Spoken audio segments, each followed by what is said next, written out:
In this drasha, I want to ask a very, very important question. Why did Hashem create atheists?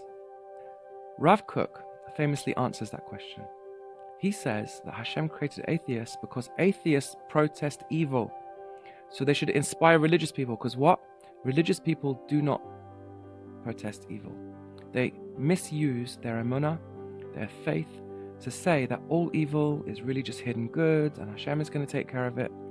Therefore, they do not feel the need to fight it or protest it. And in fact, some take it so far as to say that doing so is some sort of blasphemy or lack of trust in God. This is very misguided. As Chazal teach on V'oti azvu ve'et torati lo shamru in Yirmiyahu, they say that Hashem is basically saying, if only they'd abandon me, if it means they'll do the mitzvot. Keeping mitzvot and avoiding averot, i.e. doing good and fighting evil, are so important to Hashem that He'd even prefer, if it came down to it, that we abandon Him if it means we will do it. Hence, atheists. It says in Kohelet, we should set the world in our hearts and not try to live with our heads in the sky. Now, this is admittedly hard to do. The more Torah we learn, the more we start to see through the matrix, we start to see through the world. We learn about how the world is just a lowly creation, infinitely beneath Hashem and His infinite glory. The world is literally nothing to Him. Nothing can stop His plan from coming to fruition. Even evil has its day, but will be turned into smoke when He decrees it. Evil is just hidden good, after all. So, what's to be worried about? Why should we be feeling sad that the world is not in a good state right now? Why should we be bothered that the Beit HaMikdash is not built? Isn't it true that the more of a tzaddik we are, the more righteous we get, the more joyful and optimistic we should be, the more emunah and bitachon we should have, the less we should concern ourselves with worry and anguish over evil? If that's truly the case, then why do the actual tzaddikim do the opposite? Let me tell you a story. Rabbi Yosef Shabtai is a grandson of Rabbi Menachem Menashe, who was one of the 36 hidden tzaddikim. He tells us in his book that after his grandfathers passed away, Rabbi Yosef Waltach came and told him that Moshe Yair Weinstock reported that there was a hidden tzaddik, Rabbi Chaim Sinwani, in the town of Yehud, in Eretz Israel, and heaven considered him to be the head of all the hidden tzaddikim. He tells some interesting stories about him. For example, Rav Waltach told him to go and see him. So he did. And he found him in a very humble home, sitting on a couch, learning Chumash. He didn't see any other Sfarim in the room, but when he asked him a question, the Rav went into another room and then brought back a sefer with the answer, and he was very impressed. He mentioned that his wife had headaches and asked if he could pray for her. And Rav Sinwani said that he'd already prayed for her and she's already healed.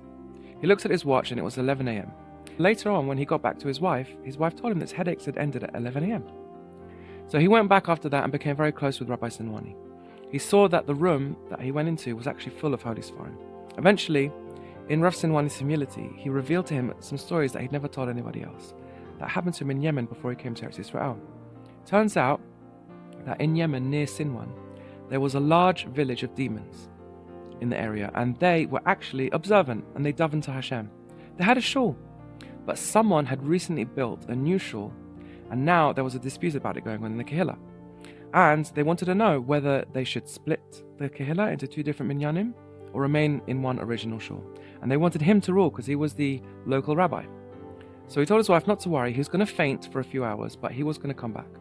Then his soul left his body, and the demon took him on his shoulders to a village, very, very fast, a 4-hour journey, only a few seconds. He saw all the houses and towns rushing past him. And when he arrived, they honored him greatly. And he said that he made sure not to taste any of the honor. And then he ruled that they can make a new shul and no demon in the world can stop them. They accepted his ruling, and he was taken back, and he re-entered his body, and he arose. So he was extremely proficient in the works of the Arizal, the secret panemiot of the Torah. And he had Ruach HaKodesh, and it never left him at all, ever, as Rabbi Shabtai attests. So the one thing I want to actually tell you about Rabbi Sinwani is that he never once visited Yerushalayim the whole time he was in Eretz Israel, in his whole life. Why? He said, because the grief of the Shechinah is too heavy. The Chafetz Chaim once illustrated the suffering of the Shechinah by asking someone to give a large sum of money to anybody so poor that he doesn't even have a chair to sit on. This man went all around the town, a very poor town, and was not able to find someone so impoverished, despite seeing some of the most wretched in the town. The Chavetz Chaim then said to him, "You should know that Hashem is poorer than all the paupers you found. For his chair is not complete until the coming of the Mashiach, and neither is his house, the dwelling place of the Shechinah." Now, Hashem is moaning like a dove, unable to rest in peace. Now, we see how the Tzaddikim behave, and indeed how they feel deep in their hearts. They are in grief, just like the Shechinah, over the destruction of the Beit HaMikdash and the suffering of Hashem's people, and indeed all of his children. The Lubavitcher Rebbe started the controversial motto, "We want Mashiach now," for this very reason. They push back. It's arrogant to tell Hashem when to bring the Mashiach. Just say speedily in our day, like the rest of us.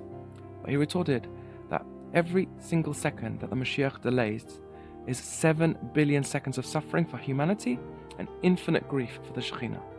How we feel about that particular machlokas doesn't matter. We should still be impressed. This is how we're supposed to think. We are supposed to set the world in our heart, not live in the clouds. Why? Because clearly Hashem has set the world in his heart. This is his project. These are his children. As Rav Hirsch famously lamented, quoting the great tzaddik, the Ra'avad, on the pasuk that Hashem regretted making man after seeing the evil and suffering by the generation of the flood in Bereshit 6:6. We have spent too much time worrying about what we can and cannot say about Hashem, that we've lost all connection with him. We've removed all personality from him and his feelings towards his creation. When the Torah says that he regrets, we should be deeply moved by this, said Rav Hirsch. Hashem gave us free will, and when we use it for evil, this causes real, genuine, infinite grief to the Shechinah, whose mourning was so heavy that Rabbi Zinwani couldn't bear it. He didn't philosophize Hashem's grief away through some arguments about his omnipotence, so why should we? Obviously, that's not the right thing to do.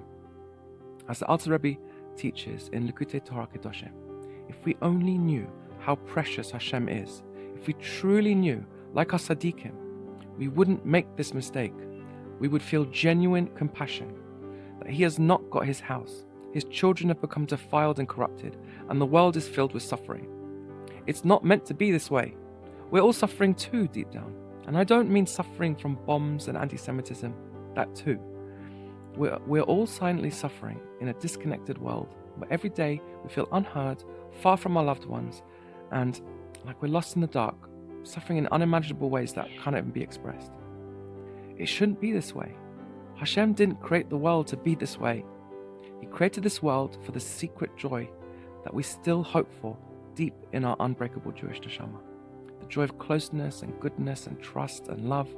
A true dira, a home where we live with our fellow Jews and Hashem in harmony and shalom and delight, without any separation or evil at all for all eternity. Now Hashem wants that too, and it's up to us to fix it. So let's cry today and regret today. But tomorrow, let's pick ourselves up and once and for all fix it with our own two hands and our own free will. Hashem has put it in our hands and he trusts us, so let's trust ourselves and get the job done.